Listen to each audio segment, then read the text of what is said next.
तब मज्जनु करि रघुकुल नाथा, पूजी पार्थिव नायउ माथा। सिय सुर सरिहि कहु कर जोरी, मातु मनोरथ पुर उबिमोरी। अर्थात फिर रघुकुल के स्वामी श्री रामचंद्र जी ने स्नान करके पार्थिव पूजा की और शिव जी को सिर नवाया। सीता जी ने हाथ जोड़कर गंगा जी से कहा, हे माता, मेरा मनोरथ पूरा कीजिएगा।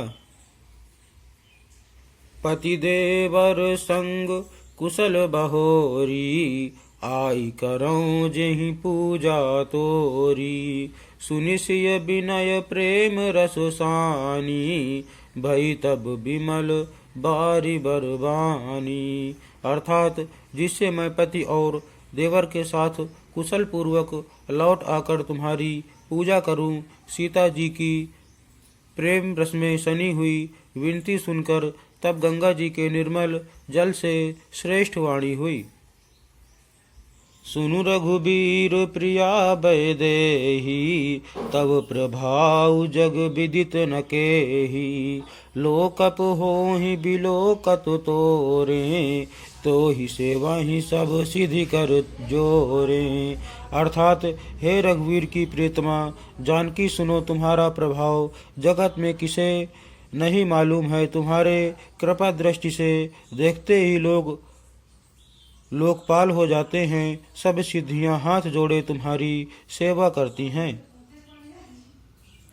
तुम जो हम ही बड़ी विनय सुनाई, कृपा कीन्हि मोहि दीन्हि बड़ाई।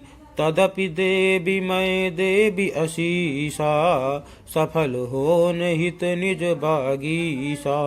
अर्थात तुमने जो मुझको बड़ी विनती सुनाई है तो मुझ पर कृपा की और मुझे बड़ाई दी है, तो भी हे देवी, मैं अपनी वाणी सफल होने के लिए तुम्हें आशीर्वाद दूंगी। प्राणनाथ देवर सहित कुशल कोसला आई, पूजी सब मन कामना सुजसु रही जग छाई। अर्थात तुम अपने प्राणनाथ और देवर सहित कुशल पूर्वक अयोध्या लौटोगी। तुम्हारी सारी मनोकामनाएं पूरी होंगी और तुम्हारा सुंदर यश जगत भर में छा जाएगा। गंग बचन सुनि मंगल मूला, मुदित सेय सुर सरि अनुकूला। तब प्रभु गुहहि कहु घर जाहू, सुनत सुख मुख भाउर दाहू। अर्थात मंगल के मूल गंगा जी के वचन सुनकर और देव नदी को अनुकूल देखकर सीता जी आनंदित हुई। तब प्रभु श्री रामचंद्र जी ने निषाद राज गुह से कहा कि भैया अब तुम घर जाओ। यह सुनते ही उसका मुंह सूख गया और हृदय में दाव उत्पन्न हो गया। दीन बचन गुह कह कर जोरी, विनय सुनहु रघुकुल मनि मोरी।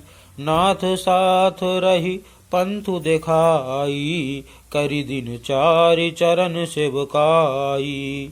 अर्थात गुह हाथ जोड़कर दीन वचन बोला, हे रघुकुल शिरोमणि, मेरी विनती सुनिए। मैं नाथ आपके साथ रहकर रास्ता दिखाकर कुछ दिन चरणों की सेवा करके